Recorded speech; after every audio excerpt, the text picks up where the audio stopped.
Hey, it's West Coast Big Rob. Welcome to another Cover Lovers. No Cyclops to hold us down today. It's just the lunatics are running the asylum on this episode. It's Cover Lovers once again every Monday here at 6:30 West Coast, 9:30 East Coast. Brought to you by CBSI and Team Nerdherd Podcast. Of course, I'm West Coast Big Rob on Instagram. And introduce yourself, sir, below me. Hey, how are you, everybody? I am Mike Morello from CBSI, and I'm really pumped for this week. It's been 2 weeks we've had off, no week for San Diego Comic-Con, and then recovery San Diego Comic-Con. So it's been a long time, and the last time we were on, I think I may have ruffled a couple of feathers with a comment or two, and so I hope I didn't offend anybody with anything I said. You guys know that I'm just honest about covers, and I want to just get that out there. It's nothing to do with I wasn't trying to be upsetting to anyone. So hopefully I didn't upset anyone. But you know me, I'm just going to be honest about that stuff. But I am really pumped for the show tonight. There's some really good covers this week, not only on our show, but just regular A and B covers. There's some beautiful stuff on the racks this week. So I'm excited to talk about it. Jeff, how's it going? Oh, it's good. It's good. Long day at work already. So I'm just glad to be here. I'm glad we're back. San Diego was great. But we gotta get back into the weekly covers, and like Mike said, of course we always apologize for offending anybody, but we're just gonna give it to you raw sometimes. We definitely did that time. Rob and I together in tandem may have. That's literally like every episode I'm on. I somehow insult somebody, but it's okay. We were equal opportunity offenders that day. You and I. We would definitely both. We tag teamed that one. Yeah, I have a dirty mouth. Sorry. Yeah, so do I guess. It's all good. It's all good. It's all for the love of comic books, and it's all for these love of art. So, with that said, Big Rob, should we give out some shout outs? Yes. So I got you. So we got the moderators, the Team Nerdherd moderators. We can give a shout out to the 4 horsemen: Uncle Rudy, Something Wong, Deanime, etc., and Glenn 2K12 from across the pond. Thank you, fellas. And we also want to give a shout out to our resident DJ at Beats by Monster. I was great to meet you, Eddie. So we really appreciate you as well. And then we'll give a shout out to the chat. And look at that, Uncle Rudy is first in line. Thanks, Uncle Rudy. Really appreciate it. We got GT Key Comic as usual. Thank you so much. We got Wookiee Fanatic 19. What's up going on, Sam? We also got Astro Wizard. Look at that. He's got a new logo there. I know. Logo. It's cool. It's cool. We also got Cool Gamer. What's going on, Cool Gamer? Thank you for stopping by. And we got Sticks Boy 73. Wow, I see him. Yes, I'm sure we'll hear from him tonight. And we got Ricardo Alvarado. I don't know, was that Nakazo Comics? Yeah, Nakazo Comics. And then I think we got CRG. What's he doing in the chat? He says his cam is a little glitchy right now. Yeah, he's coming on. As soon Sure. He saw who was going to be on with him, and he was like, "Oh, fuck that! I'm not going to be on that show." He's supposed to join us. Wait. Look at that. Called him who's out talking crap about me behind my back? Nice. Before the first cover. Well done. We invoked his name, and look what happened. God, Beetlejuice. Bloody Murray. Yeah, I was thinking that too. I was just What's going on, Anthony? How you doing? I'm all right. Just hanging out with you guys on Monday nights. Yeah. All right. Well, okay, well, the whole gang's here. Let's get this show on the road, and let's switch it. Put the light on up a little bit here. Take your time, sir, and let's get it cracking. Incentives for this week. Let's start with the first one. And I don't know the actual books, but it's from Jock, 1 in 50, and Ryan Sook, 1 in 100. Obviously, that's a Batman 126 on the right. And the one on the left, I'm not sure. What is that, guys? I think they're both Batman 126. Yeah. Okay. Wow. Damn, they're going to 100 on the one and damn, that's a big number. So what do we think? Let's start it off with Mike. I'm not a fan of this Jock. I liked the last one, and I don't really like this one. That looks a little phoned into me. I do like the Sook, but as I recall, Sook has a better cover this week. But I like that cover. It's cool perspective. It's definitely a different take on positioning of character. It's a good butt cover. You never can go wrong with a good butt cover.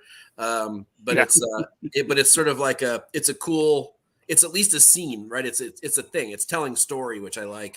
Without overdoing it. I like it.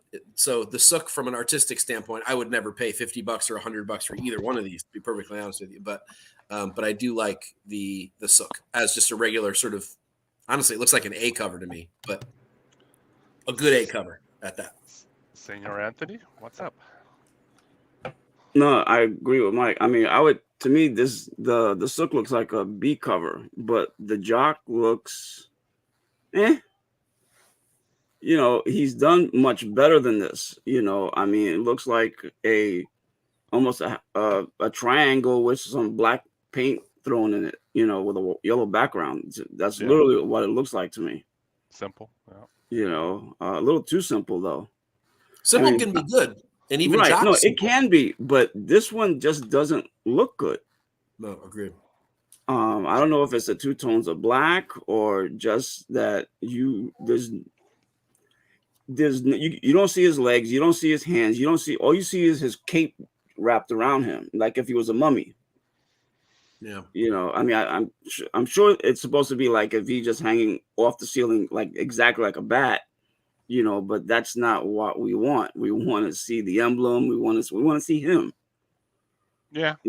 While with Catwoman, I mean, that's definitely a great perspective. You rarely see something like that with her hanging upside down, and ready to smack the guy and rob him of whatever he's got. So the lighting is badass on that one too, actually. Yeah. I failed to mention that before, but I really like the lighting. Yeah, lighting. Jeff, what's up, man? Yeah, I'm not too harsh on the Jock as you guys are, because I get what he's going for. He's a bat. He's hanging upside down. I get it. But I do have a problem with where his arms are in this. Like, you would literally have to be going like this, right? And that's not naturally possible. So yeah, I mean, that would probably be my only gripe with it. It's not great. It's not his best. It's probably not his best in the last 6 months. So, I mean, I get it. We all have a high, bar for Jock to reach, because Jock is awesome.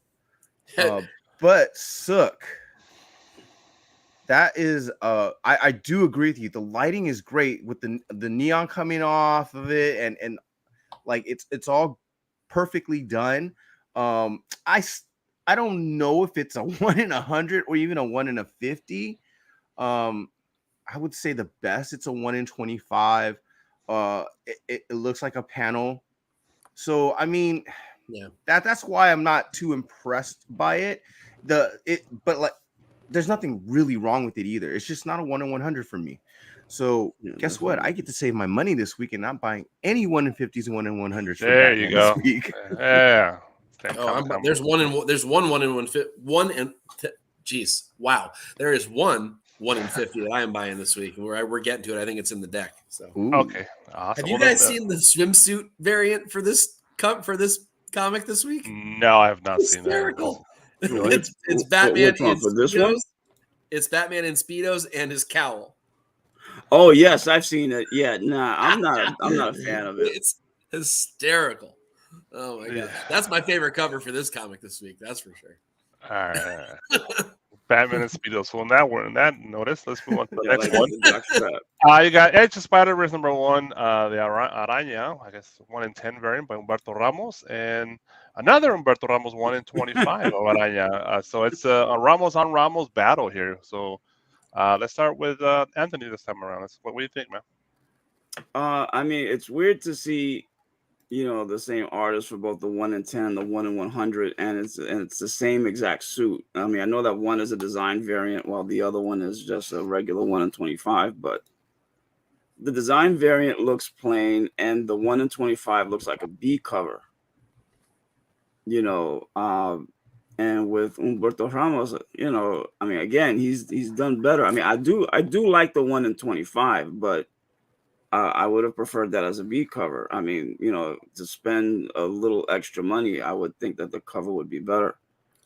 I mean, I do like how the bottom drawing in the 1 in 25, how it's like blended in, it's almost faded to the background.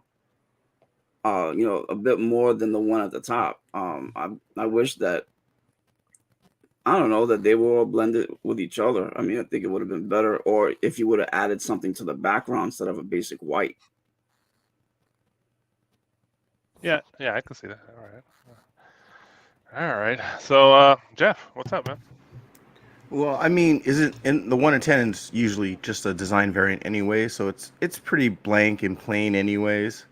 It's kind of expected. It's not a great design variant at all. And that's the thing. It just looks by any means. Well, I mean, but to be honest, most design variants is meh. I mean, so no, go ahead. But the 1 in 25, I'll dig it better than the 1 in 10. It's just not. These aren't his best work. It's just not. It's just my opinion. The faces look really dirty. They almost look like zombies on the 1 in 25. The background characters or portraits, and it's kind of okay. And maybe I got to get used to the suit as well. Do you think the 1 in 25 looks like there's something missing? Is there something missing? No, there's a lot in the background. I'd rather have her swinging through a cityscape. Right. That's just my opinion. But yeah, it's probably because it's the white background. My question is, so the 1 in 10 is a design variant. What's the 1 in 25? A design variant. That's exactly what I was going to say. It's the same fucking thing. I wasn't going to make it that obvious, but I was like, it does just look like a different type of design variant. I think it was one of those things where a design variant. I think Ramos went to them and said, "Hey, look, I got a great idea for a design variant. We're going to do it a little differently this time." And Marvel was like, "No, let's just do the regular boring version, man." And so he had to go back and redraw the boring version. So then we get the super boring 1 in 10 version and the not quite as boring 1 in 25 If the 1 in 25 was the 1 in 10 design variant, then you'd be like, "Oh shit, that's the best design variant I've ever seen." Yeah, for sure. Yeah, 1,000%. Yeah. So that's got to be what happened. That's my gut feeling. So so for me, the 1 in 25 is a perfect 1 in 10 design variant. So it's a little too pricey. The 1 in 10 is trash because they all are. Let's face it. Is there a good one? I mean, can anyone think of an actual good one of those? 1 in 10. I mean, I tend to be a design variant fan. Okay, I'm one of those that, I mean, I don't buy all of them, but I do like some of them, that they come out really well, whether it's Marvel or DC. But even I have to admit that this falls way short. Well, they're often the first appearance of a character on a cover, too. Yes. Right. Yeah. So they're or a worth new buying. suit, or or something's different. Something's Yeah, was it like that Bloodstone House of Right. Bloodstone variant? Yeah. Right. The There's a couple only- of Venom ones I remember that had, I don't know, symbiote XYZ. Who knows? They're all the same. The only note I want to add is just that the 1 in 10 reminds me of a static action figure. You know, when you just pose them really static. Yes. Yeah. That looks Exactly. like more like out of a John Tyler Christopher cover. Yeah. And hey, don't All get me wrong. I like Ramos. I like his work. I've liked it all the way back since he did, I love him, yeah. X-Men stuff way back. Even It's Spider-Man. definitely Yep. it's polarizing. Some people hate it. Some people love it. It's sort of Scotty Young, right? It's like Right. you either love it or you hate it. But I like his style. There's I no like middle it. with Humberto. All right, let's keep it trucking here. Moving on to the next one. And this is a DC versus Vampires, number What 8, the the 1 in hell is 25, that? 125 by John Jan, and also the 1 in 25 by John Jan for Dark Crisis number 3. Jeff, what do you think, sir? Well, that's a side of Wonder Woman I hope to never see. That's crazy. I guess that's their take on vampires in the DC universe. So that's kind of crazy. It feels like the one on the right, like it almost is there, but I feel like he tried too hard or he's missing something on the faces, and Brainiac probably looks pretty cool. Darkseid looks like he's really old. So yeah, I don't know what's going on there. It's the one on the left's pretty cool though. It's just the design is just weird and freaky, and yeah. Apollo, I love that comment. What did he say? He's here to help us trash covers tonight. Yeah. Thank We don't you, trash sir. them Thank all, you. man. We don't trash them all. I We'll- definitely am good. We'll when take the I am. assists. But yeah. Yeah. I'm a sucker for the villains. So I would probably gravitate to the right, but I honestly think the one on the left looks better, or is just the overall better one. Sticks boy. So yeah. I know. Yeah, I was trying to ready to go. Yeah. Which Oh end? my gosh. Sticks? Oh, dude, that's a tough one. Whatever end it is. Mike, What you got, Big Rob? So Jang, Mike. Oh, my bad. Jang is up there with Gist and Perillo and those guys in my mind these days. He does some amazing work. And this artistically is pretty damn good work, but these are just, they feel a little overdone to me, both of them, like Jeff said. I think if it's possible, that Wonder Woman one's too creepy and disgusting. Like there's like a, I don't know, there's a level where you got to stop, I feel like. Yeah. And this one didn't stop. It just kept going. It's a little, It just a little looks much. like a demon or creature. They just stuck the Wonder Woman tiara on. Yeah, exactly. Like I wouldn't have known that was Wonder Woman if it didn't have the tiara on it. The other one is, it looks like a movie poster. Where they try to jam all the characters on. And I always have a problem with that. But it's laid out well. DC. How busy it is, but it feels like an Avengers cover or an Avengers poster where there's like 30 characters on the cover. That's what it feels like. But they're both really good artistically, and I'm really impressed with Jang's work. Interesting that these are both 1 in 25s. But either way, this book is popular. These books will probably sell well. I assume they'll be somewhere around ratio, if I had to guess. Yeah. And I think they deserve that artistically. These are just not for me. They're a little bit too much for me. Too much. Anthony. I mean the DC versus vampire one looks like a vampire that had sex with a velociraptor. I mean, it just looks. I mean, the details are great, but it just looks weird. While the Dark Crisis one, I kind of like it. I mean, I think that it's too like Mike and Jeff says, it's overly done. I mean, but like you have Brainiac, Darkseid, Doomsday, which are all hardcore bad guys, and then you have Lobo. Like Lobo doesn't belong in there. Anti-hero, yeah. Right, exactly. He's an anti-hero. He's not a 100% bad guy like the other three. You know, so to me it throws it off. But otherwise, I mean I like it. You know, I prefer the Dark Crisis one than the DC versus Vampire. But I mean, he's definitely stepping up his game. But I mean, if he had a little less detail, I think he would have definitely nailed the Dark Crisis one. He would have knocked it out the park. Yeah, just a quick notes on my part. The one on the left of the Wonder Woman or the DC versus Vampires, it reminds me of those vampires from Blade. Yes. Yeah, but they weren't vampires. They were or bloodsuckers, whatever they were, right? They was something else. But yeah. And on the right, it took me a long time to realize this Wonder Woman hand is in the front with the rope. Yeah. That took a long time. I just realized something else. That's Doomsday in the background. Yeah, Doomsday took me forever to realize too. I just noticed that. Well, I had Nearing Nirvana last week had an interview with Jock and they went over this cover, you know, so that's how I knew that was Doomsday in the background already. So all right. Well, yeah, but Doomsday he gets lost back there, and he's a major character, you know. Yeah, it just blended in too much in the background for sure. All right, let's keep it trucking. The what the F cover of the week here, 1 in 25 from Gary Frank, the new Champions of Shazam, #1. I don't know. It's a WTF, I guess, from Alonso's perspective. What do you think, Mike? It shouldn't be an incentive. This should just be an A or a B cover. And for the should it? You know what I mean? Like it's not.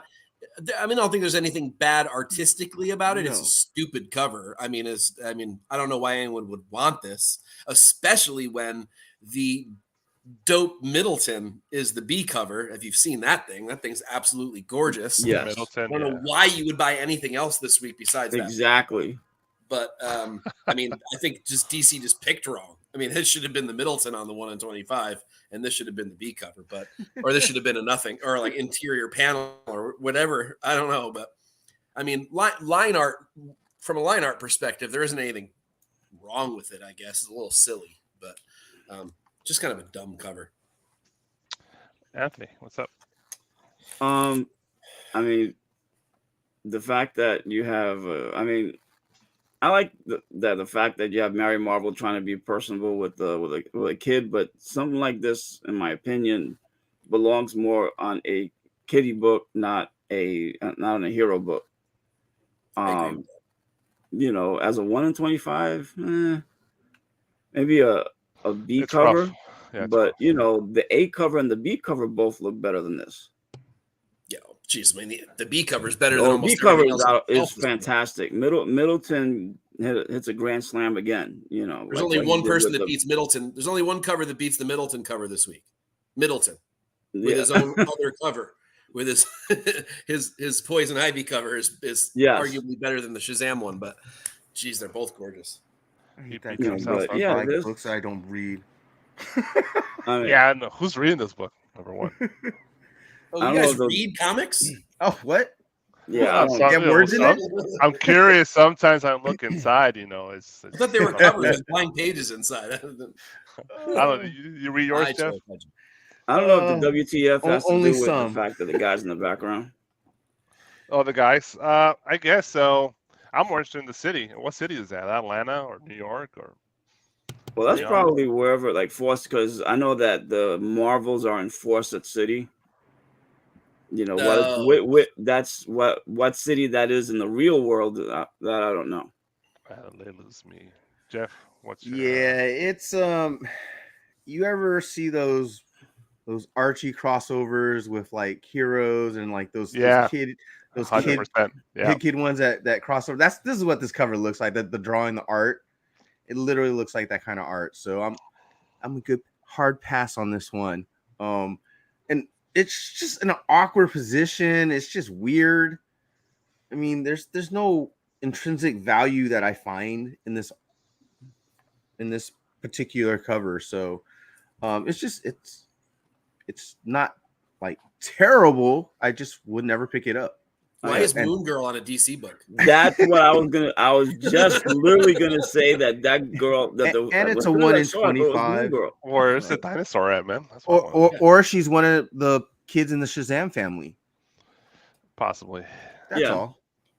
Yeah, I mean, but for a 1 in 25, this is a waste. And I keep telling you guys every freaking week, DC incentives, they have a serious problem picking them. Yes. Yeah, they really do. It needed to be that Middleton. They need to do a role reversal with their editors.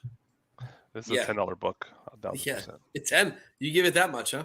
They usually go for 10. Those shitty 1 in 25s always go for $10. You put your best artist on an A or B cover and not on the incentive. I don't get it. Yeah, I don't either. Right. No offense. On two of them, he's got 2 B covers this week. And it's no offense to Gary, but when you're going against Josh Middleton, I'm sorry. Yeah, no. All right, we're wasting way too much energy on this book. Let's move it on. Next. All right, I'll start this one off. Yeah. Go ahead. Go ahead, Robert. I was like, Robert, what do you think about G.I. Joe? G.I. Joe Real American Hero number 296 by John Royale. He's the master of the 1 in 10s for G.I. Joe. This is a really good. He of course he's always been called J. Scott Campbell Light. There's always been kind of a little dig on him, but he's a great artist. I appreciate his design, his colors, his line work. I love this cover. I did not pre-order. I don't think I might have. I sometimes I'll forget, but I kind of wish if I didn't do it, I didn't pre-order. I wish I did, because I could see this book doing nice numbers on the secondary market.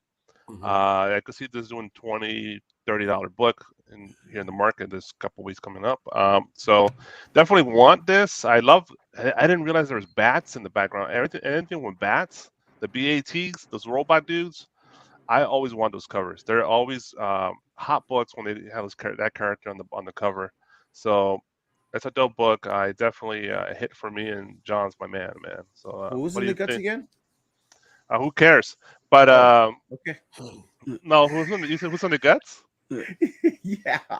Oh, Mike, is there a first appearance? I know this is a countdown to 300, and I know how it has to be right. So is he? Isn't Larry on working on these last few issues that go to 300? Yeah, his name's on the top. I see the name Hama. Yeah, so, who knows? This might be the end of G.I. Joe at IDW too. So there's definitely value when it comes to picking up these last few books here on the road to 300. So who else wants to take it? Let's start with Mike. What do you think, Mike? I love this cover, and honestly, the last one did really well as well. I have that one. Yeah, I wished I had gotten that one, and I didn't, and it made the hot 10 last time. This is a fantastic cover. I wish every G.I. Joe cover looked like this. I know, a few of them have, so I think it's perfect for it. It's nice to see Outback on a cover. I don't know that I've ever seen Outback on a cover. Rob, you might know, but I can't remember the last one. I can't remember neither, to be honest. Maybe an 80s Marvel, but not from IDW that I can remember. Cool character, really simple character, and cool to see him on there.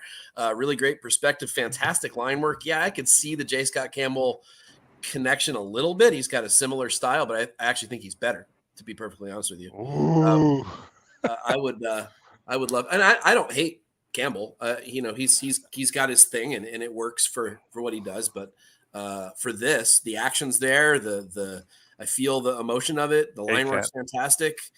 Great perspective. This is a really good book. If you can get this anywhere near ratio, $10-$15, I would snag it all day long. If you can even find it. In a heartbeat. If you can even find it. I think it's a great cover. I really do. I like it a lot. I wish it weren't an incentive so I could just go buy it. Jeff, what do you think, man? Yeah, no, I mean, I always say if the art reminds me of an animation that I want to see, that style, that I'm all for that cover. And this is how I want to see G.I. Joe now. Like, I want to see this in an animation, right? Like, yes. the style. Like, that would be so cool. I love that covers have action on it instead of just this standing still pose, or like this is perfect. This is what you asked for a G.I. Joe incentive.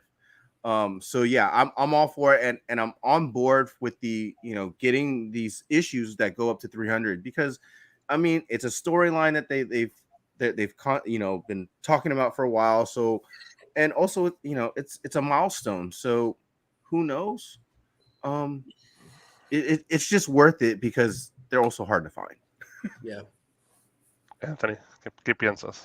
No, nice cover. I mean, I'm not a G.I. Joe fan, but I can appreciate, the artwork here. It's great. Like what Jeff said, this is a great action sequence. And it's much better to see something like this than even the design covers. That just stand there like stick figures. So. Yeah. I mean, the explosions behind them, bullets coming out in front. You have a blowtorch there. You got everything, and so and going to 300, and I forgot to put this down. So just like what Spawn did and what Savage Dragon did. There's going to be the March to 300. All these issues are going to be important. If not now, definitely later on. So, yep. Yeah, if I didn't pre-order it, I wish I did. Damn it. All right, let's move on to. Dude, I don't even know what book is this. This is from Poison Ivy 3. Poison Ivy 3, the 1 in 50 by Seb McKinnon. Yeah, it's beautiful. It's drop dead gorgeous. I've never heard of this guy before. All right, go start it off, Anthony. What do you think? This is absolutely beautiful. I mean, and the fact that it's dark, where her hair stands out, and her skin tone, it's great. This, I mean, is it worth the 1 in 50? Maybe, but this is a beautiful, beautiful piece of artwork. This is something that I would definitely take this and put it on the wall. On canvas, right? Yes, absolutely. And then I like the picture of him, with holding his artwork. I mean, you could tell that this is up right in his wheelhouse. So this is gorgeous. Jeff, next. I've never heard of Seb McKinnon. I'm so sorry, Seb. This is like that fantasy art kind of portrait. I like this type of art. I kind of wish it was like in like acrylic so I can like feel the depth of the art. This is really cool. I would have never known that was Poison Ivy either. So this is really I just like how the plants kind of like mesh into her skin, like it's part of her. I like the strands of the hairs, like pretty awesome art. I would have never have guessed this was even a DC incentive at all. I would have been like, it's got to be one of the independents. There's no way they put a good incentive cover on. So I'm actually pretty impressed by it. I the neck is a little thin and long, but other than that, I like the cover. This is up your alley, Mike. What do you think, man? I think you probably all know what I think about this one. This is going to be in the running for cover of the year for me. This thing is absolutely fucking exquisite. This is some of the best art I have ever seen on a comic book cover in my life. No, let me ask you, because I know that you're familiar. You know a lot of artists. Have you heard of this guy before? I have not. This is new to me. I don't know who this is. I'm wondering if, like some of the comments are saying, that he comes from sort of the fantasy art background. This sort of looks like this looks like kind of fairy art, if you will. Right. Yeah, I can see that. It has shit. Like when I saw this at first, I'm a Vertigo whore from way back in the 80s and 90s. So I saw Black Orchid when I saw this character at first. And then I realized, of course, that it was on Poison Ivy, but this just hits on all cylinders for me. The art is absolutely exquisite. The characterization is great. There's great mood to it. Fantastic layout. The detail is like through the roof. I'm assuming this is a real painting too, which is mind blowing to me. Yeah, it looks like it.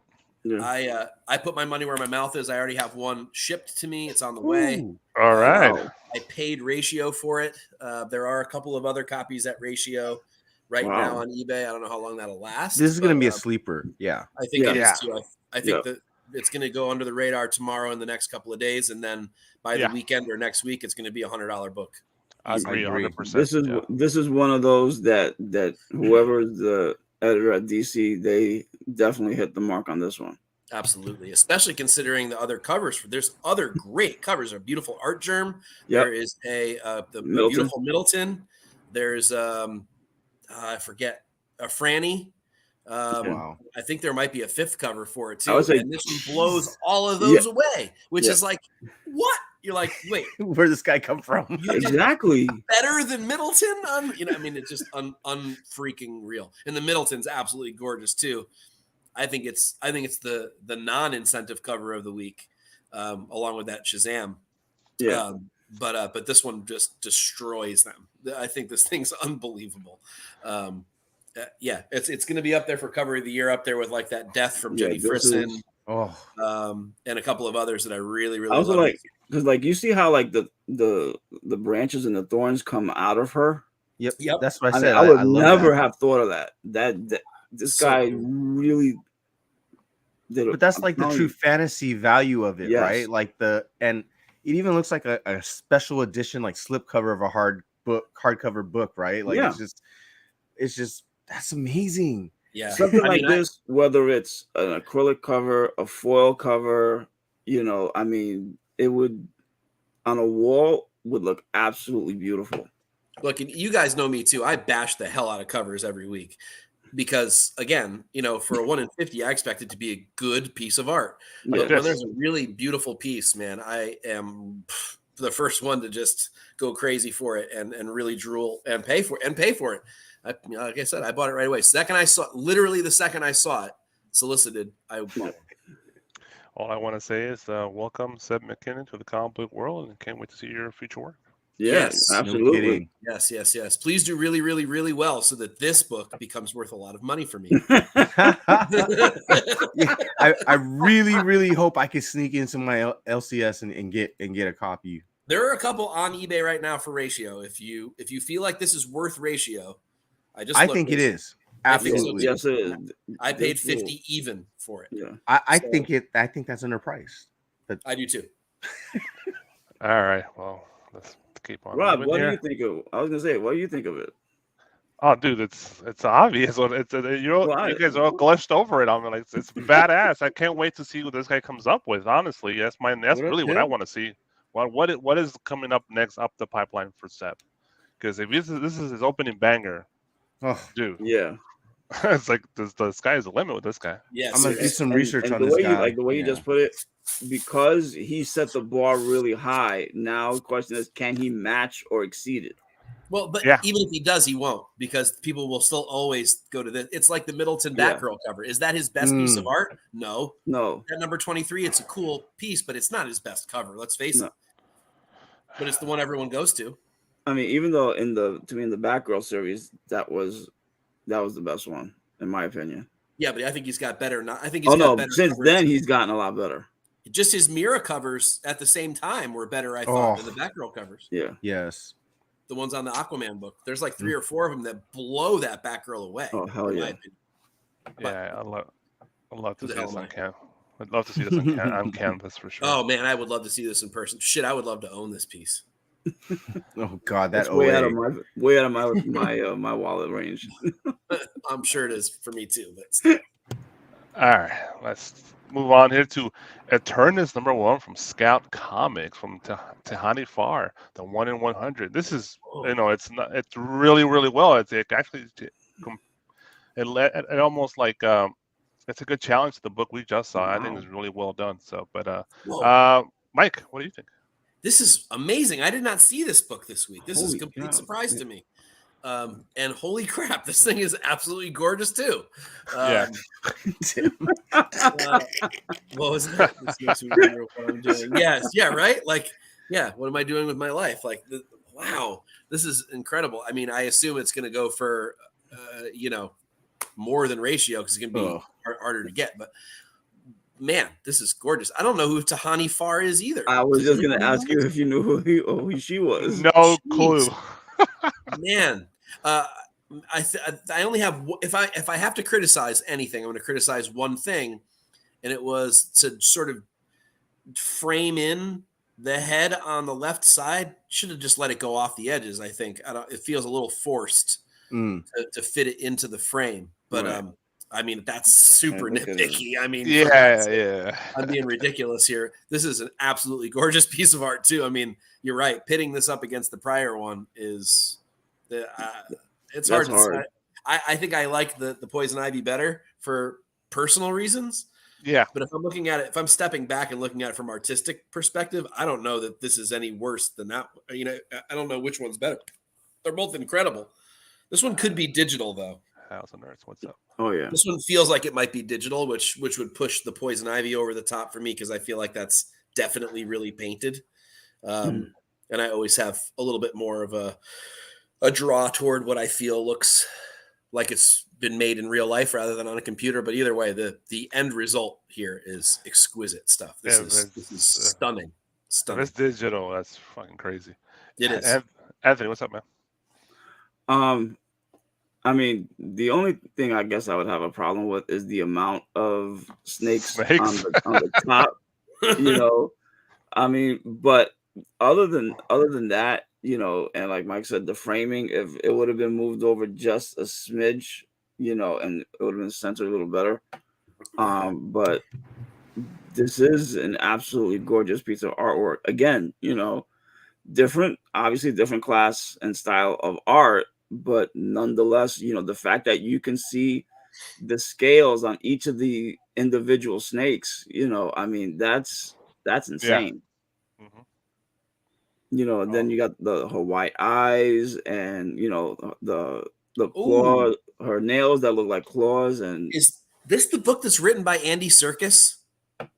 Shut up. Is it? Yeah, I think it might be. There was an ash can at New York Comic Con, I think, for it. I think that's this book. I'm not positive on that. If someone in the chat maybe could back me up on that, that's going to make this book worth a freaking fortune. Let me see. Sorry. Jeff, you can go ahead. Yes, it is. Go ahead, Jeff. So, wow. 2 unknown artists to us. 2 great pieces of work. This definitely is not as good as the last one.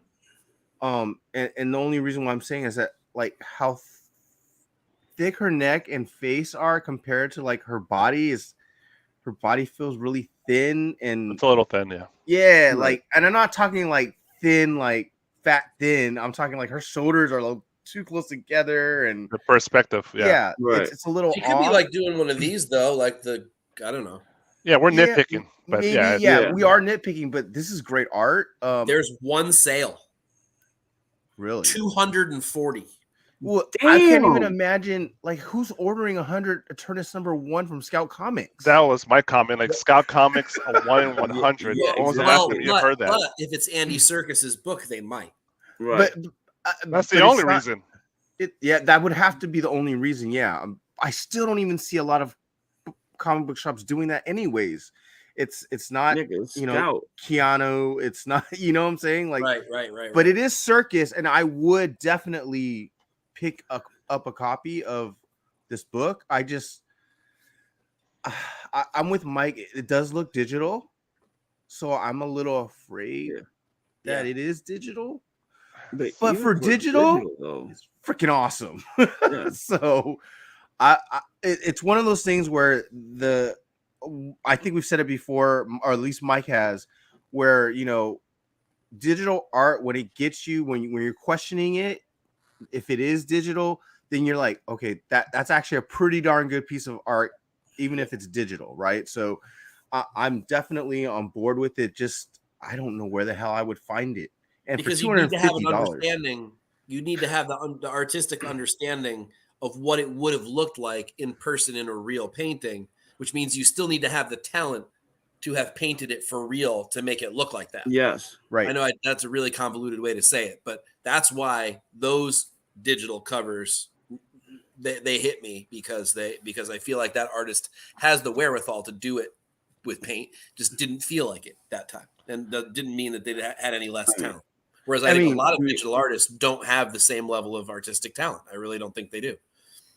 I mean, the time that it would have taken to hand paint all those snakes too. Yeah, no, God, no. Yeah, the same amount of time it took Seb to draw Poison Ivy. Yeah, what was I gonna say? I forgot. Fuck it. Let's move on.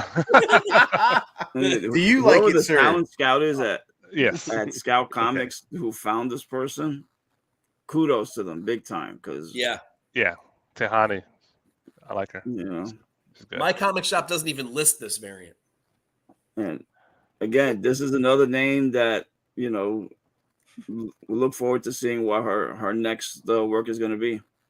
I was gonna say, if this book has any significant value inside the guts, and it's actually popular read, this book could go nuclear. We'll see. Yes, it go nuclear. What up, art chemist? Could you imagine? Could you imagine if that becomes like a movie? Andy Serkis is attached. God. This book, there's only probably getting pushed that way. It would be $1,000 book. This will be $1,000 book. Yes, eventually. Yeah, I agree. All right, let's move on. So, Echo. Dungeons and Dragons annual for 2022, the 1 in 10 from Mateus Santoluco. I think you actually said it right. Yeah, is that Italian? I think so. Yeah, or Greek. All right, but I think it's a cool book. We're coming down the hill right after the last two books. But that's what I was gonna say compared to the last. It's not bad. It's not bad. It's not ugly. Not. It's actually nice art. It's just after being exposed to what we've just been exposed to, it's such a everything doesn't taste the same anymore. No, it's like having fucking filet mignon and you go to fucking hamburger. It's like right. Yeah, but it's a good hamburger. It's a great hamburger. The guy who followed Michael Jackson at a talent competition, Yeah, right. Exactly. Yeah. You saw your Jimbo wannabe light spirit ghost going on here. It's cool. I dig it. I like the concept. Art's nice. The line works great. The coloring perfect. I love the neon scarf. Excellent. Jeff, what's up? No. Just 1 in 10, perfect. I honestly think with the rise of Dungeons and Dragons, both physically playing with, you got all these celebrities having these huge celebrity games and talking about it and even putting it on YouTube. And then now you got the movie coming out with Chris Pine. Yeah. I mean, this is gonna be one of those books I think that people are gonna kind of gravitate to now and kind of get like this little interest in now. So I think there might be a bump in Dungeons and Dragons going forward. And this, I honestly think this cover is really cool. I like it for 1 in 10. Perfect. Yeah, it's nice. Yeah. This is. I agree. This is the right ratio for a book like this. Usagi Yojimbo is now in the D&D universe. Apparently, I don't know what's going on there. I mean, it's been a slow burn with D&D since Stranger Things debuted, whatever that was, 5 years ago, however long it's been. And then now, like Jeff said, with a movie that obviously, made the Advanced Dungeons and Dragons #1 from DC go crazy last week after the announcement. And then just a lot more people playing. This hits at the perfect time. This will be the book this is the book that's hitting while D&D is on everybody's minds right now. Because I'm imagining most people just are finishing or just finished Stranger Things season 4 or whatever season that was. So all of it right now, it's like D&D on everybody's minds, and this is the book that drops as a 1 in 10, and it's a good cover to boot, so that helps. I also just want to add one note. It is an IDW 1 in 10 of Dungeons and Dragons annual. So who's finding this shit? Oh yeah, my shop won't even order this at all, let alone 10 of them. Hey, you know what? But the movie, the trailer, it fits like that genre of D&D. People are actually appreciating the humor in it as well, and them jumping into the gelatin. Come on, man. See, Sticks Boy, I would normally agree with you on most things. Like 99% of the time, I would say you're right. But in D&D's case, this is pure nostalgia for a lot of people my age. We all played this shit at our kitchen table with our friends, and there's a lot to be said. It's like the Mad Balls versus Garbage Pail Kids thing from last week, right? Yes. I mean, it's that same group of people. I don't even think the movie needs to be fantastic. It just needs to be okay, to be honest. Exactly. And especially if it spurns further films or cartoons. Yes. Which probably will. Can you imagine them like doing a new season of the old cartoon from the 80s? Oh my God, I'd freak out. I'd pass out, man. That cartoon was great, man. It was great. I'm saying I hated when they ended it. No. I'm buying the action figures. So there's a lot of potential here. I don't think this particular one is spec fodder. I would say that a lot of these kinds of things are spec fodder, but this one I think this one's maybe got a little bit more legs than that. It's collectible because to me it's 1 in 10. I know it's collectible no matter what. Anthony, final thoughts? To me, it's just Usagi Yojimbo meets Captain America. America. Hey, you know what? Shield. That's fine. No, I mean, but it's a nice cover though. I mean, I never played Dungeons and Dragons, but I did watch the cartoon as a kid. But it's a fun looking cover, at least. Would I pick it up? No, but it's in and of itself. Like, I agree with Mike and Jeff. It's a perfect 1 in 10 cover. It's just like what you said, Rob. It's really colorful. You got the trees in the background. That scarf is pretty wild. And it comes out at the right time. So kudos to Mateus for that San Diego Comic-Con photo bomb there in the background. So that's that was a plus in my book. Let's move on to Demon Wars Iron Samurai, number 1 in 50 for number 1 from Terry Dotson. It's like we went from here to here. No. Actually, I think I met him at Comic-Con. Very nice fellow. I actually bought some art. Terry Dobson. Oh, cool. Yeah, remember that one print I showed? I'm pretty sure it's him, right? Yeah. And then he was awesome. So, but Jeff, what's up, man? So, it's okay. This is not for me. And here's my problem sometimes when artists draw characters, right? And then they draw background characters, and then they just kind of like phone it in on the background characters, and I just don't like that. And yeah, I'm not picking up this cover. Not for 1 in 52. Yeah, I'm definitely not. It's not a 1 in 50 worthy in my mind. No, it's tough for 150 for sure. Yeah. Mike? It's a tough cover all around. And I really like Dotson's work. I really do. I think he's unsung. I say it a lot in cover tunes, and a lot of my buddies around here in person agree that he's one of those guys that peak. I mean, you talk about all the dudes that draw girls. Dotson is one of them, but he never gets talked about with Cho or Hughes or any of those guys. And I think he's close to, if not as good as them. Yeah. This one does not show that talent. I think this is just sort of an okay cover. I mean, there's nothing horrible about it, but it's just an A cover level cover. Right. It doesn't really, it certainly shouldn't be a 1 in 50. I could maybe see like 1 in 10-ish, but not 1 in 50. I'm surprised the 1 in 50 isn't Peach. Why isn't it Peach? She's out. I'm not being funny. Isn't it her book? Yeah, it is. Yes, it is. Maybe because she's doing the A cover also. And the interiors. I'm sure she has a 1 in 100 as well. Oh, the Virgin Eyes. Yeah, probably. Yeah. That's true. This is meh. This is just a meh to me. Yeah. I like Terry, but yeah. Here, I'll show my. Highlight yourself, Rob. I show my Terry Dobson cover real quick here. Let's zoom in. That's my Terry Dobson. Ooh. Yeah, see that's Terry Dotson. Yeah. See, that's way different than what we just saw. Yeah, check out his Princess Leia covers from the original Marvel run. Beautiful stuff in there. Yeah, great stuff over there. Let's put it back. Wait, did Dawson do the soda pop one? He did do those. I think a couple of those are his. Yep. Yes, that's why I'm upset about this cover, because it's like it feels phoned in by him. Yeah. It is. The background characters are shit. Let's be honest. The girl's nice, but the guys behind the girl is not really well done. No. Anthony. I mean, because whenever I hear Terry Dotson, I think of his Wonder Woman covers. His Wonder Woman covers were awesome. Yep. You know, This doesn't match that. It's okay. I would say this is A, maybe a B cover. Definitely not a 1 in 50. Apollo, you are right. He does have same face syndrome. Yes. That is very true. You got that. You nailed that. That's true. There's actually a lot of good artists. Face is how you can definitely tell that it's Terry Dodson. Sorry, I should say, Apollo, you nailed that, baby.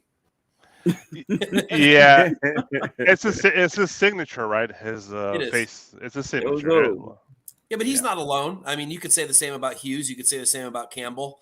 A lot of you could say the same thing about Jenny Frisson. She draws very similar faces, especially with the eyes. Yeah. So yes, if it ain't broke, don't fix it. Don't fix it. Yeah. Yeah, true. All right, let's move it on. Vanish, Jim Lee. Yeah. Yep. Oh, okay. Wow. Is Aquaman? I'm assuming. Not sure what issue from Casper Windgard. 1 in 25. This is pretty crazy. Instantly I love the colors.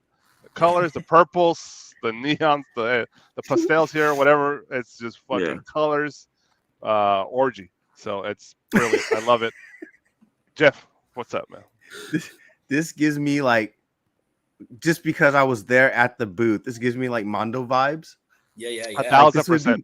Be a poster or a vinyl record cover. You know what I'm saying? That's what this feels like. So I'm not mad at it at all.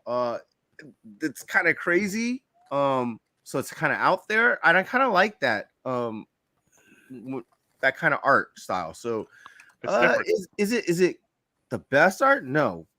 But for the style and what it's showing, I'm really cool with it. And for 1 in 25 and a DC, this is well worthy of a 1 in 25 compared to a lot of the ones we've seen over the last, I don't know how many months. Yeah. I think this is on a black label book. So this is, I think, mag sized, which is super cool. Oh, that's even cooler. And is it going to be really glossy too? Large format. So that's cool. Yeah, I was pissed that this was an incentive. I really wanted to feature this in my article this week. This is a cool cover. It's different. It's got the colors are super awesome. It definitely looks like a poster too, like a concert, which is great. Well, that's a good thing, not a bad thing. Yeah, Grateful Dead or Stones. Yeah. But now that you said it's a black label book, that's gonna make it harder. I think it is. I'm reasonably positive it is. If it's black labels, it will also be expensive because it's just higher book price. Yeah, it would be like an $8 book, right? $7 or $8, maybe even 10. Do you like it, Anthony? Yes, I do. Let me go back real quick. I like because the pastel colors remind me of what you would find on the coral reef. So it definitely matches. That gives you that water type feel. It is black label. Is it? Yeah. Because it's larger. I think because the way it looks right now, condensed. It looks a little too busy, but being on a bigger size book will definitely enhance it. So the detail's great. And the fact that it's fairly symmetrical. Yeah. So this guy did, it's awesome work. Yeah, I don't want to buy DC books anymore. But that's the only reason why it hurt me to buy that Poison Ivy, but I'm not going to ever crack it open, so it doesn't matter. But great job, Casper. I never heard of you before, another artist I never heard of, but now I heard of you. I think I've heard of him here and there. Yeah, I've actually heard of him. I don't know why. Ditto. I'm looking forward to seeing his art in the future for sure. All right, so let's keep on moving here. Oh, we're done with incentives. All right, under an hour. Under an hour? What? Yeah. Let's go back. Let's look at the Poison Ivy one more time. All right, now store exclusives. I'm sorry. No, you're good. You're good, Mike. Store exclusives. Let's see what we got here with Alonso for us. From Spectral Comics is Vanish #1, limited to 500 from Ryan Stegman. A lot of pencils here. Ooh, Mike, I want to hear Mike. You just said it all. It's just too much fucking pencil. Well, come on, man. Yeah. I'm sure this looks great colored. At the end of the day, there's some really cool detail, but this style does not warrant getting a cover done this way. This just looks like a blurry mess to me. This looks like a prelim to me. there's nothing finished art about this. Mm. I get that it's limited to 500 and all that, but nah. Stegman's a really good artist. I love Stegman's work, but in this particular case, Jim Lee. You can do Jim Lee for pencils. I feel like you can't do Stegman. Yeah, Jim Lee's the bomb pencils for sure. Yes. Yeah. Anthony, what's up, man? Yeah, I definitely don't like this. To me, it looks like it was part of it was erased, and it was never finished. I would prefer to see the inks at least in there. This just does not do it for me. This looks like something a high schooler did. Damn. Not a professional artist. You drew it on his book cover. Yeah, this was done like in the middle of class, just doodling and whatnot, Yeah, it does look like a high school art. Yeah, you're right. It really does. Now you say it. Stegman is so much better than this. Agreed. He pulled it out of his trash can. Right next to the banana peel. This was like an oh shit! I owe Spectral a fucking cover. Yeah. Quick! I know I finished something in here. Sorry, Anthony, I cut you off. What's up? No, what's the deal with this book? I know that they're pushing this Vanish. I've heard this title like over the past few days. What company is this? Is Marvel? Marvel? Really? Is it? Hang on. No. 500? No way. Oh, that's true. Yeah, you're right. Couldn't possibly be. Good point. Getting there. Image. Okay. Johnny Cates. Right. That makes Ryan way more Stegman. sense. Yeah, Ryan Stegman. Yeah, it looks like every character from Venom. I just looked at the color. 1,000 times more better than this piece of crap that they put for the LE 500. It would have been better had he just done a basic sketch and gotten rid of all the what looks like charcoal. Jeff? Yeah, Jeff. So everything you guys said, I agree. I also feel like I had a sketch cover book when I was in high school. I used to dabble or try to. And it feels like when you're drawing on your sketchbook and then the bottom of your hand kind of rubs against the pencil a little, the extra carbon, and you goes, oh crap, I got, oh well, who cares? And then you just keep drawing. Like this is what it feels like. It feels like it's smudged by somebody's hand, and this is terrible. Like I love pencil work. I love sketches where the pencil work is really solid. Like you see the lines, you can actually enjoy the art. Right. This I can't enjoy it at all. I just can't. It looks like it's a messy, unfinished product. And so, it got wet too. I like the A cover. The color A cover is nice, except I hate the freaking trade logo. The logo's terrible for this book. In my opinion. I got two comments on this cover. The first comment is, you ever seen that filter from IG where you're trying to find ghost? Like it turns into more like a negative, like inverted. Oh, yeah. So that's what it reminds me of first. And Ryan Stegman's picture, he is on something, dude. His eyeball's about to pop out of his head. But whatever. Ryan's crazy on that picture, but that's all I got. All right, let's keep on moving here. All right, from Eastside Comics, Mike Mayhew, She-Hulk #6, limited to 800. Purple. I like purple. Mike, it's good. It's I like it a little bit better than some of the stuff he's come out with lately. Something's weird about the top of the head. I think maybe I don't know. Why is that funny? Well, it's like her head's too squat, like there's not enough cranium or something. I don't really know. It's sexy in the right ways. It's hard to call a green girl sexy unless you're a Star Trek fan. It's a good cover. I like it. Ryan girl. Yeah, I agree with Alonzo. Exactly. Yeah, it's got a good LE to it. I like the purple against the green. That's a nice combo. Marvel Which, 800, which is always Marvel 800. Purple green is obviously the Hulk combo, the old school Hulk combo. So it's a good color combo. It's a good piece of art. I think I like it better than a lot of the stuff he's come out with lately. Mm-hmm. I like it. It's a solid cover. This would depend on price. Largely for me. If this was like 15 or 20 bucks, I might go for it. If it were any more than that, I'd pass. Mm-hmm. Anthony. I like it. Because like what Alonzo said in the comment, I agree with the hair. The hair, looks like that she went through a rainstorm and it was all humid and everything. I mean, anymore, and she'd have a mini fro. Hulk style, I'll kill to have her, man. Troy Paul, Malano, whatever. I would start a glam metal band tomorrow. Right? Yeah, dude. But otherwise, no. I mean, it shows that she's a lawyer and she still has that sexy look. Her being, the She-Hulk and everything.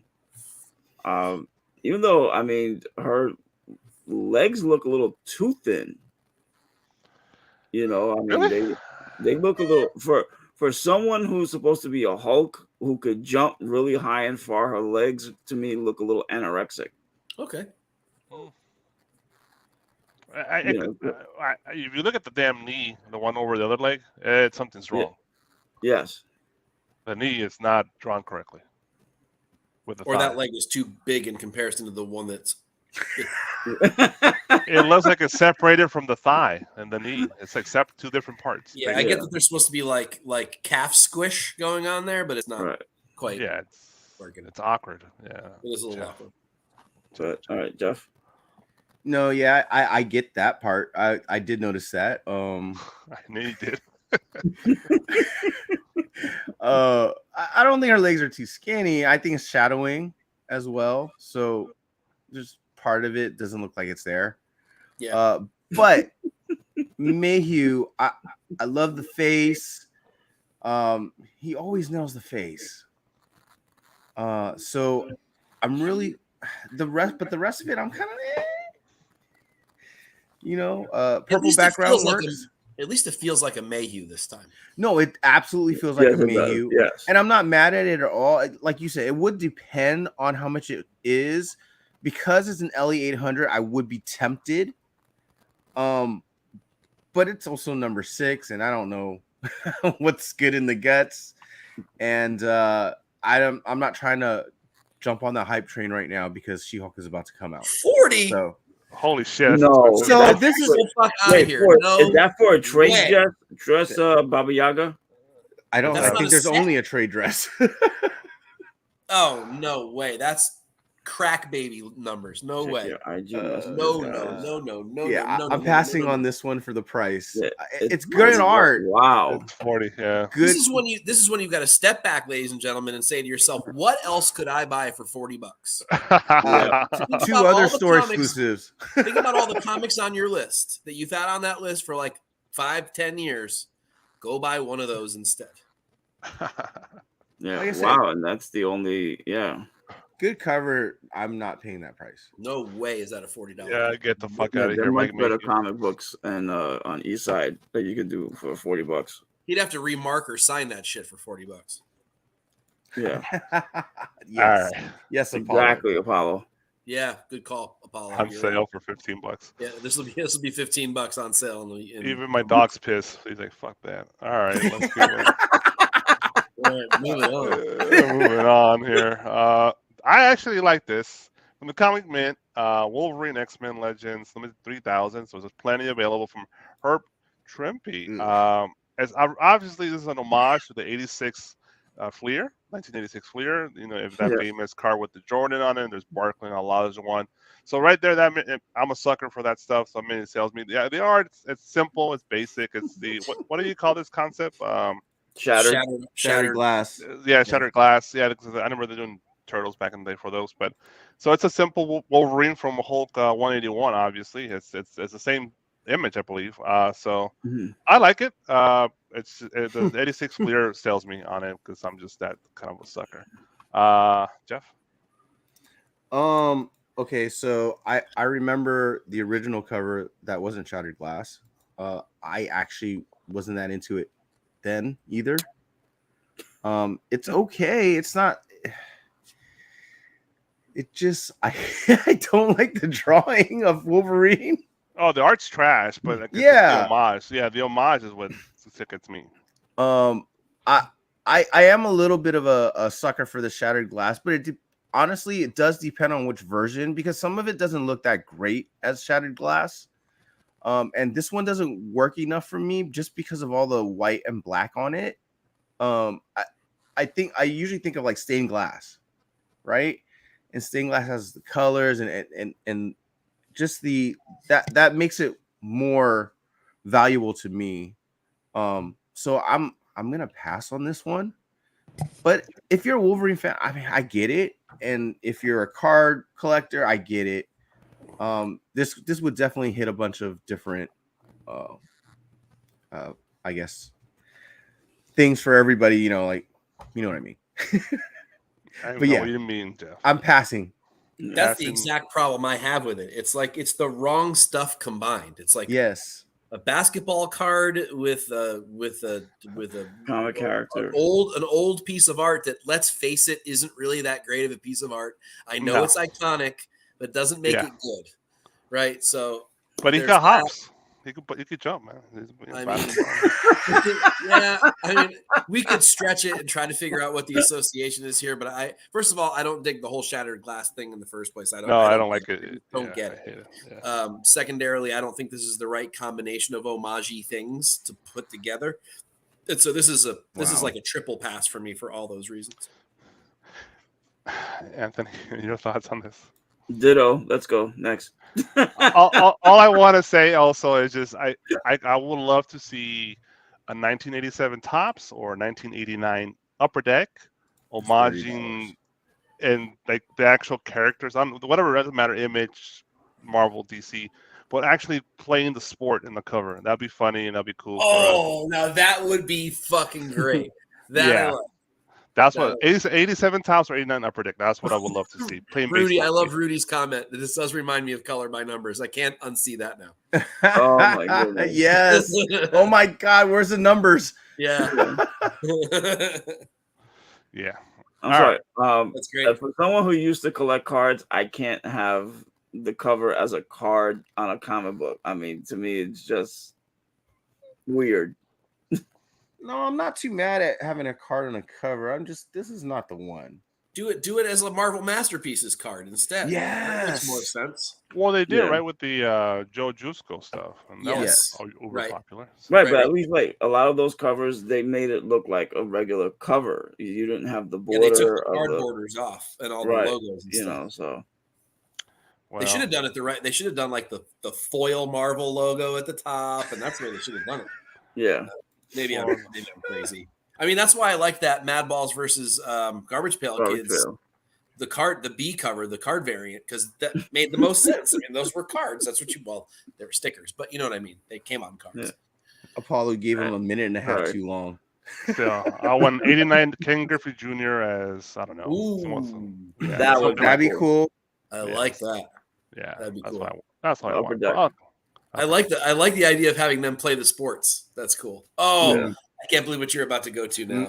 All right, then we'll make Mike wait. Anthony, what do you think? Are you here? No. Okay, fine.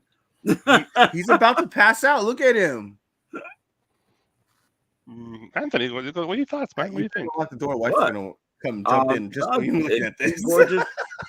Two gorgeous covers. I mean, wow. It's called. Believe me, what my wife saw last night was a lot worse than this. So, yeah. By the way, it's Carla Cohen, Anti-Hero Gallery. 616. I mean, she draws women absolutely beautiful. I mean, to me, this is like what you normally draws with a splash of David Mack you throw in there, except that it's blood.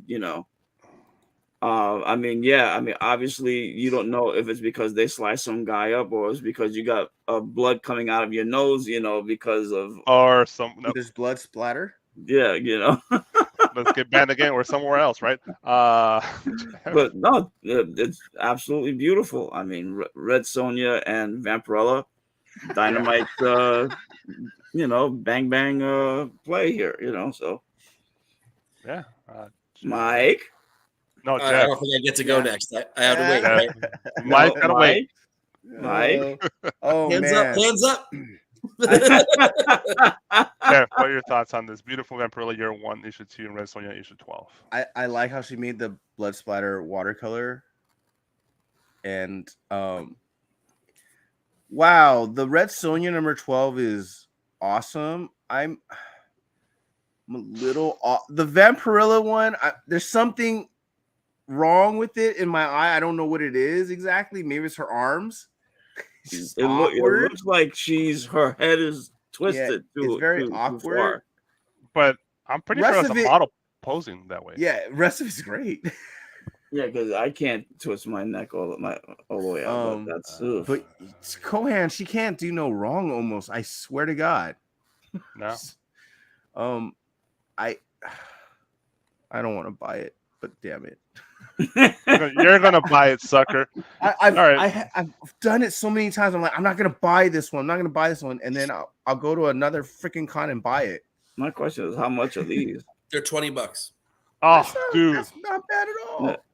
Skip the She-Hulk. Go straight to this. Exactly.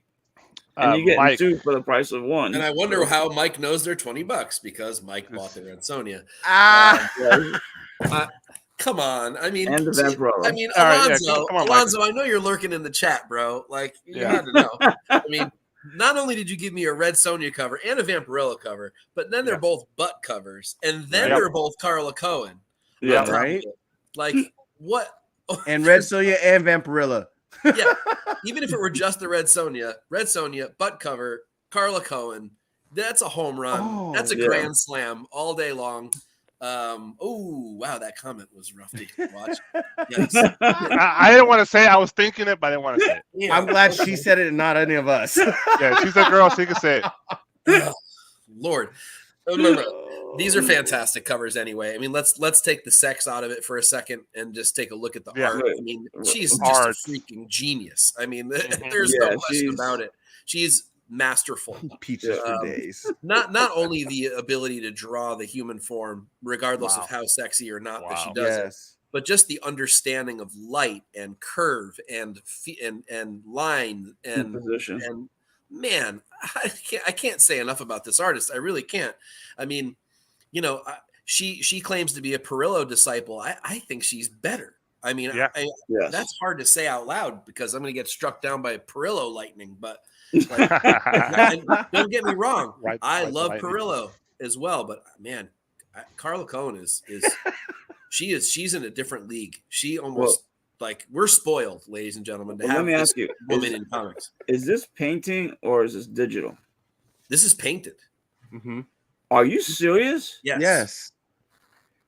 So besides the face and the hair that I really like that she draws on, I thought this was on characters. I really like when she draws the backs. They're so hyper realistic. And you know what? People are going to laugh at me, I'm sure, because they're going to think I'm bullshitting. But Jeff, I agree with you. The sexiest part of a beautiful woman is her back, and I'm not saying butt.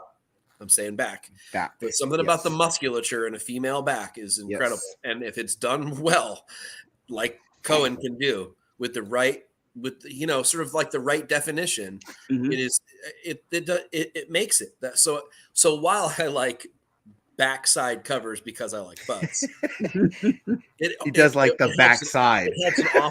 It helps an awful lot that the back is also beautiful when done right. It's that curve, right?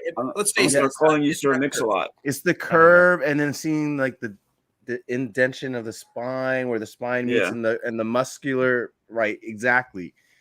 Yep. Yeah, and the little bit of the way the light's hitting, like right at the top of the hit, whatever that is, like the tramp stamp area, whatever you call it. The tailbone there, like just little touches like that are just really, really masterful touches. And so if we're taking all the sexuality out of these covers for a second and just looking at them from an artistic standpoint, they're absolutely unbelievable. They are of the money. And when you compare this against some of the other stuff that we look at, like, would you really rather have that shattered glass Wolverine? Hell no. I will trade 50 of those for one of these. So no, you can't compare. That's too. It's like apples. It's not fair. Yeah, it's really not fair. Yeah. Alonzo, you spoiled us this week, man. There's too many good covers this week. Alonzo, I'm so sorry you had to deal with a plumber. Yeah, where the hell is Copy? I want to hear Copy. Yeah, if Copy shits on this cover or the Ivy cover or the cover after that one, I would challenge him. Then I question whether he should even be collecting comics anymore. Exactly, I would challenge him for sure. Yeah. Also, Roberto. No, I just want to say this is a reminder to Cartlight. You don't have to draw porn. You can still draw sexiness without getting all crazy on the covers. I agree. Boom. Yeah. Oh, Mike, I'm gonna start calling you Sir Mix-a-Lot. Sir Mix-a-Lot. All right, I do, and I can't lie. You're right. All right, let's keep on moving here. The Amazing Spider-Man #6, store exclusive from Clayton Crane for KRS Comics. He's a Comic Mutant Beaver and the Comic Mick. Limited 3,000, 1,000 Virgin. I know we're coming down the hill again, but it's not actually. I don't think it's a bad cover. It's for the Spider-Man. Spider-Mans have been trashed lately, but this one's not bad for a Spider-Man. Is to just put it in that perspective. I like the coloring personally, and a little bit the shadowing. I appreciate it. I'm not as big fan of Clayton Crane, but I think for him, he's been doing a lot of L's lately, and this is a better one. He's improving on this one, so I dig it. Jeff? I'm actually gonna disagree. Oh, it's okay. I don't like this one. I don't like the shape of his head. It looks like a freaking ant. Wrong bug. Yeah. I don't like the way MJ looks. Good God, that smile. Yeah, all the faces. So I'm so glad I didn't get too much into this 900 issue because it's all I didn't like a lot of the covers that came out that were shown. So I'm good. And I would absolutely pass on this one. This is not one that I would actually get. No, it wouldn't be my choice out of all of the exclusives and incentives. Mike, who's next? I'm with Jeff on this. I don't really like this cover either. I think that there's too much shadow going on in between the muscles and stuff. It's too defined in a weird way that doesn't do it for me. And man, like putting big ass numbers in the background of a cover, like, come on, man. It's like, I don't know. Then none of the stuff that's in any of those numbers is really good. It's just Spider-Man that's a decent piece of art. I like Clayton Crane. Some of my favorite covers are by Crane. Exactly, there's that awesome X-23 cover of the Underworld homage. Actually, all those horror movie homages that he did, I love those books. So I'm not a Crane hater by any stretch of the imagination. I don't think this is his best work. I don't like the way it's colored. I don't like the way it's shaded. It does kind of look like Ramita Jr. Yeah, this doesn't do it for me. This is not good to me. Look at Alonzo. I'm cool with that. Let's do that. Let's go back to that. I can stare at that all day. That or that Poison Ivy. Yeah, all day. I agree. Yeah, this is just meh. No, this is meh. And what's up? Nope. I hate to make it a trifecta, but yeah, Clayton Crane is so much better than this. This is outside his wheelhouse. I think Alonzo has it right on the money. I mean, those faces just make me want to barf. Oh shit, Paulo. I mean, good Lord. Whoa, that's saying something, Apollo. Really? That's why I freaked out when I saw Reddit.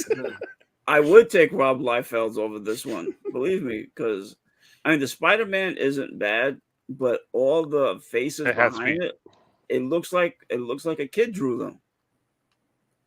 This is unless someone else did it, and Clayton Crane just focused on Spider-Man. I mean, the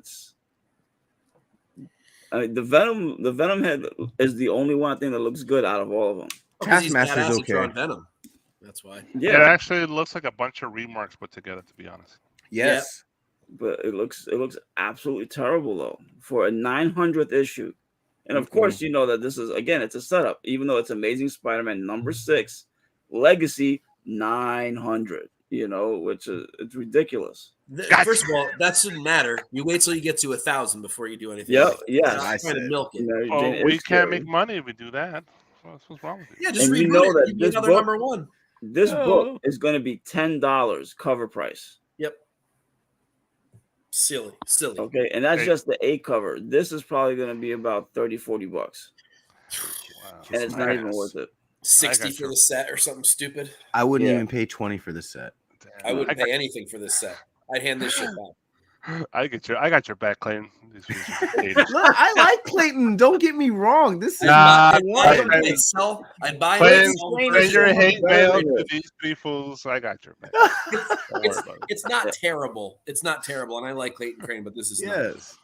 I like Clayton Crane too, but to me, this don't change your vote. You guys hate it. You guys hate it. I follow. Well, there's a difference between liking the artist and hating the cover. Yeah, I hate the cover. I like the artist. All right. Okay. Edge of Spider-Verse number 3 from 616 and Anti-Hero Gallery, limited to 3,000 and 1,000 from Jen Bartel, the master Jen Bartel. I'll start with Mike this time. I don't like this from Jen. This is not what I want from her. I don't know what else to say, really. This is sort of just a meh for me. I have been unimpressed with most of the Edge of Spider-Verse covers, whether they be the ones straight from Penguin or whether they're the store exclusives. I really am not loving them. This is I like the clouds and the cityscape. I don't like the character. I like the clouds. I do. I mean, I like the background. I think the background feels Jen Bartel to me. The characters don't feel Jen Bartel to me. And you all know what we what I'm expecting from a Jen Bartel cover, and this doesn't have it. I like the picture of Jen Bartel. Yeah. Yeah, like this is a nice picture. Hair. Yeah. It's okay. I mean, it's not a bad cover. It's just not. It's not store exclusive worthy. I'm not paying 30, 40, 50, $60 for this. Whatever the hell this set is. Better not be. Yeah, better not be that expensive. Nope. Anthony. I agree with Mike. The background, unfortunately, looks better than the characters. You know, it's bland. This is to me, this is a very bland cover with a great background. You know, she could do so much better than this. Yep. Jeff, I guess we'll ditto. Like it's not bad art. It's just nothing special. I guess is what I'm getting at. Because when you do a store exclusive, I'm like, I don't want just good art. I want something special. I need a reason to go pick this store exclusive instead of the 10, 15, 20 others. Right. And it's just okay.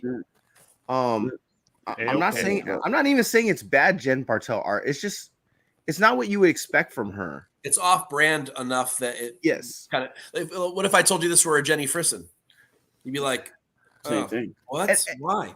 And I might have enjoyed it slightly better if she changed where the light is coming from, and showing their costumes a little bit more, because I kind of don't. Their costumes are so dark that the light's coming from behind. It just makes it darker. That's true. That's probably a different choice that I would have made on this one. Shadowing, to make it at least more incentive driven. But other than that, it's just okay. It's not bad. I'm probably not going to pay the price that they're asking for this. I'm sure it's like a $40 book, set. Right. This is B cover though. Yeah. Oh yeah. Sorry, Jen. All right. Damn, we got Devi Nakayama from Unknown Comics and 616, limited 3,000, 1,000. This is Judgment Day, Avengers X-Men Judgment Day.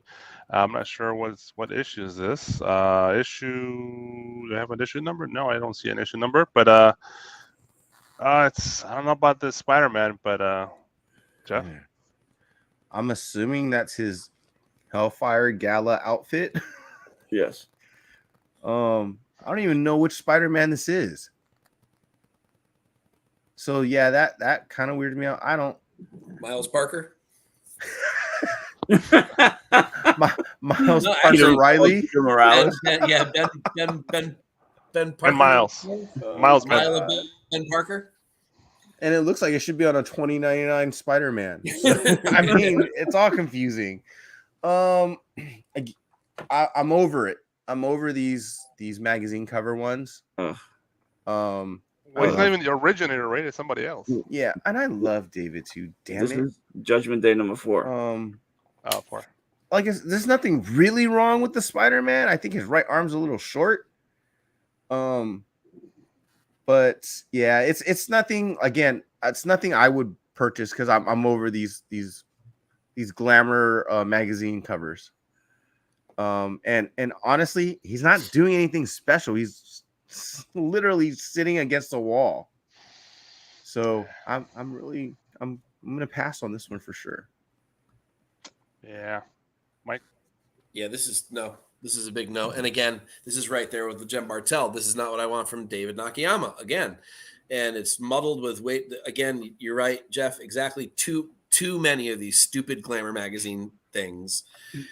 It's just not. It's no. It's just a no. It's just a big no. There's just too much ashamed of himself. There's just way too much shit going on here, and the version is too. It looks like bad '90s art. Wow, $20.99. Like shine in all the weird places, like strips of light in like places where it shouldn't be. Like I don't know. It looks like a shitty Marvel Masterpiece card, basically. Right. Exactly. Yeah. And again, I hold David Nakayama up to a much higher standard than that. 1,000%. Anthony, finish this off. I agree with everyone. The whole thing with the Hellfire magazines, it needs to go. It's they overdid it big time with it. Plus, why would Spider-Man be on an X-Men magazine? I mean, I know that this is Judgment Day and he's probably Avengers, but with the whole thing with these, everybody's invited, sir. It's supposed to be X-Men, you know. But it's, I mean, it's not a bad costume, but I don't like where the spider emblem is off the shoulder. It should be in the middle of his chest. I'm not upset about the feet and the hands too, but it is different. You have to get used to it. But yeah, Nakayama's much better than this. This is that'd be the end of comics because it's Inhumans. Are you crazy? Nobody can talk at that gala. And mind you, I'm a Nakayama fan. Silent auction. Silent gala. But this is all right. By the way, the Edge of Spider-Verse Jen Bartel set is already on sale for $40 a set. I knew it. Wow. Let's ship it in Texas. Yeah, good luck on Nailed that. it. All right. Edge of Spider-Verse #1 from Frankie's Comics and Golden Apple, limited to 1,000. Wow, and 400 on the Virgin from the Great Peach Momoko. We'll start with Mike. What do you think, Mike?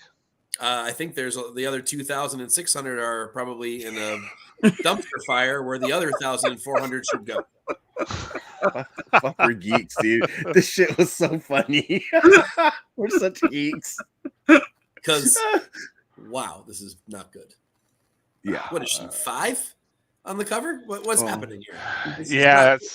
Again. Go ahead before I go. Yeah, that's all I have to say. These go ahead. They shouldn't have just destroyed the 2,600 of them. They should have destroyed them all. Anthony, go ahead, man. They should just draw the characters at whatever their appropriate age level is, you know? I mean, if they're supposed to be a 20-year-old woman. Oh my God. Bro. Apollo, you're my new favorite human. You're killing me. I love that you just said that out loud. I love you.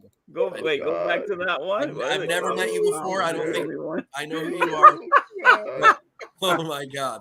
You're killing me, bro. I love it. Go ahead, Anthony. And it'll be the key of the week. Collector as well. She looks like a 9-year-old girl here. Yeah, she does. I mean, really? You know, this is like Derek Chu with the Harley Quinn covers. Don't bring that up again. Yeah, we're not touching that subject. Moving on.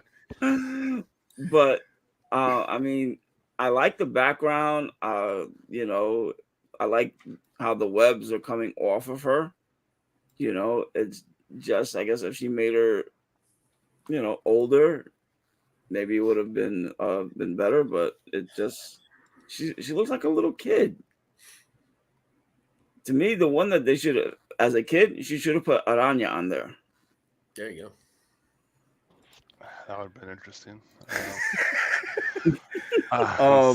Jeff? Of course, it's going to be a top 10 on Key Collector. Of course, I'm not. Tom pushes it. I'm not so upset at the fact that she looks like a kid, because like I'm trying to take it from the point of view of if I was a kid today and I'm collecting comic books, and that's cool, looks more like my age kind of thing, and that's fine. It's just a different version of her. I get it. It's not her best art for sure. It's just very plain. The fact that she's standing on top of a spider kind of freaks me out even more. You've been saying that an awful lot about an awful lot of Peach covers. Are you sure you're still a Peach fan? I love Peach, and this is not the one. It's just not. I'm trying to throw you off the train. You are. I know you are. And save you before it crashes. It hurts me when I have to say that. Like, this reminds me of like Totoro or like that kind of art. So it's kind of going a little further into the anime, maybe a little too much for me. Yeah, this is right out of Howl's Moving Castle. Yeah, so I'm that's why I would pass on this, and especially I'm sure this is gonna cost a lot. 1,400. Yeah, the 400 for Peach Momoko. That's insane, bro. Yeah, I don't know how they got to do that, but they spent a lot of money to throw away a lot of books. Yeah, how'd they get permission from Marvel to do that shit? But okay. Yeah, but like I said, it's not as bad as I think that these guys think it is, but I wouldn't pay the money that they're asking for it. I just can't stand the wrong aged characters. It's really starting to drive me crazy. Yeah, thank you. Honestly, it's to me it looks more like a little person. Like the torso and the arms are more like a dwarf. It's that kind of, it's the shape, the proportions of the body are just like, makes it look like a kid. It's just really off. It's sold out. It's sold out, but the Virgin set was 55. This sold out? Yeah, dude, it has to. It's 400 copies. It's Momoko too. Yeah, you can still buy the trade dress. Just Momoko alone. I think there's still trade dress left, but there's no. And they'll also sell. It's only 1,000. Those will sell out. Peach Momoko fans are out of their fucking mind. I guarantee 20. They weren't mad. Trust me. Trade dress is 20. Yeah, I'll sell. Yeah, a good investment on Frankie and Golden, man. They're right for doing it. Honestly. All right. Let's see what we got next. Ooh, Predator from Gabriel Del Otto. Scott's Collectibles limited to 700. Wow, another small number. My Marvel's getting lenient with these small numbers. Anthony. Very dark. Definitely very detailed. I like how you could see the armor, and the gun coming off of Predator. I mean, they're definitely sinking a lot of money into this. I hope that they bring Predator in the Marvel, MCU. But this is again, I would definitely hang something like this on the wall, because it's a beautiful piece of artwork. I like how the green just comes off the black enough that you could differentiate it, but definitely I like this. I like this from Delato. Mike? I'm on the fence about this one.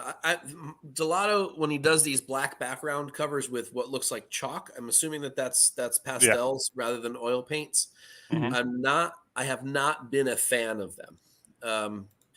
And I get that it leaves the shadow negative space instead of the light negative space. I get the reason. That's not my favorite style of art in general. Yes, Delato is a master at art in general, but I'm having a tough time sort of reconciling the two together, where I like the artist, but I don't like the style. Right.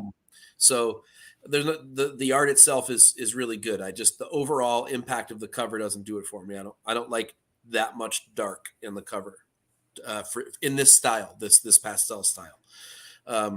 It also looks, I don't know. You know what it looks like to me? It looks like an old heavy metal magazine cover. Which isn't a bad thing. That's not a bad thing. It has that sort of like late 90s, early 2000s heavy metal magazine feel, which kind of fits for the character. So I'm not sure. I'm sort of looking at the comments too. I think if I just saw this as a cover priced thing, I would probably buy it. But man, with a limitation like 700, I'm assuming this is yet again pretty expensive. It's probably sold out. Yeah, I'm sure it's sold out. So to me, it's not worth the price tag. But it's cool. It's just not my style. Jeff? Yeah, so I like Delato, but he kills me sometimes with these covers just because either it's overdone and sometimes like I feel maybe it's just my own choices, but I feel like sometimes he puts the shadows and this negative black space in the wrong places. And he hides certain details that I shouldn't think he should hide, or he should more accentuate. I just think this is just okay. It's not my favorite. I would rather have him do a full body of Predator with this style, hiding in the shadow of the jungles. Right, that feels more like a Predator cover, but. This is just okay. I would pass, even though that number 700, that's crazy. I like it actually. I think it does make sense to be really dark, because if you've been in the jungle or wilderness at night, you can't see 10 feet away from you. It's dark as shit. I do hope that, I don't know, maybe just in the transfer of the image, the Predator and Marvel symbol are not as blurry as I'm seeing it here on my screen. That's just blurry as hell. Hopefully it's not that blurry when you get the book. But it's cool. I'm like, that's what Delato does. He did all those Disney covers and the Street Fighter covers in black and stuff like that. So it is not sold out, by the way. Oh wow! Shocking. Wow! It is 35 pounds for the set. Oh, that's why. So that's probably 50. 50, and then it's 12 pounds 50 pence for the trade dress alone. So that's probably like that's essentially $20, like $19. So yeah, it's 20. So 20 and 50, but neither are sold out. It's 1,000 trade dress. So it's 700 sets and then 300 more trade dress, I guess, or I don't know. It's 1,000. Yeah. I think eventually Scott's is UK, so yeah, that's probably the reason it's still available. If it was a US store, it'd probably be gone by now. Yeah. Okay. Let's move it on. Oh, and that's it. Well done. Under 2 hours today on our. You survived. All right. Mike. Okay. Cover Fire. I'm very, very excited this week about Cover Fire. There are some really gorgeous A and B covers to take a look at, and they're mostly from DC this week. I'm not going to lie. DC really takes over, and that's odd for me. But I'm excited for that to drop. That drops tomorrow morning. So make sure you head over to CBSI and from all the guys. Especially to get you prepared for your LCS trip this week between the Wednesday one and the new comic book day drops and the indie spotlight, along with my Cover Fire. You should be prepped and ready to go. Cover Tunes is still on summer hiatus, although it will be back next week, I promise. So not this Wednesday, but next Wednesday, finally, we will be back to Cover Tunes. I'm not really sure. I'm going to try to take it in a slightly different direction, I think, moving forward. I'm not really sure what that is exactly yet, but whatever the spirit moves me. You'll get it. Yep. All right, cool, awesome, thanks, Mike. Upcoming shows from Team Nerdherd podcast. Who else take that? I'll take this one. Mondo Mail Call, Team Nerdherd podcast. When are we doing one? I don't know. We'll find out. We don't have a guest, that's for sure. I got stuff. Jeff, you got stuff? Oh, I definitely got stuff. Anthony, you can join us, man. One of these Mondo Mail Calls too. Show you guys. I had a big pickup compared to what you guys have, please. Hey, if you got 2 books, I had a big pickup. I don't have anything. Maybe Mike needs a Thursday break. Yeah, but I'm doing Friday. I'm on Friday with the girls, so I don't think I can handle 3 this week. I got you. Well, and most of the time I'm also working on my stuff for Friday night's whatnot, the auction. So. All right, you don't want to hang out with the cool. It's fine. It's fine. I would love to. On any other week, I would definitely have joined you, but this week I can't. I can't do 3 podcasts. No, you're fine. No worries. I have a new baby, for God's sake. But Mondo Melcos Thursdays at 7. Is it still at 7 right on our side, West Coast, and 10 on the East. 10 o'clock East Coast. Yes, sir. Yep. All right, every Thursday, join us. It's always fun. All right, next one. This is me. Two Nerd Pockets presents Saturday Morning Toy Box. They actually put Jeff's logo on there now. It's me, Steve, and Jeff. We every Saturday morning, 10 a.m. on the West Coast, 1 p.m. on the East Coast. I'll review all the toy drops for that week, or the pre-orders, or the solicitations. I'll do all the research for you guys. You guys don't have to bother, because it's a ton of damn research I gotta do for these shows, to be honest. Thank you, Big Rob. So there isn't just one resource for all that, is there? No, dude. I got like 10, 15 websites I gotta scour it, and I watch. Wow, that's and I watch other YouTubers, and I'm all over the place with this shit. But I love it. I dig it. I'm toys. No, that's good. Saturday morning toy box. Get your cereal bowl ready, and let's do it. 10 a.m. West Coast. Yeah, join us live. It's always fun. So let's see what else we got here. Announcements. Anthony. Yeah.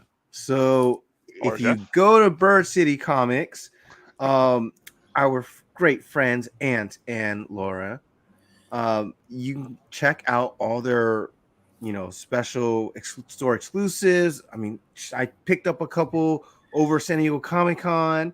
But if you want to save some money, use our code TNH10 to get 10% off your purchase. And I believe if you spend over $100, it's free shipping. So go hit them up. Go check out the site. Check out what they have.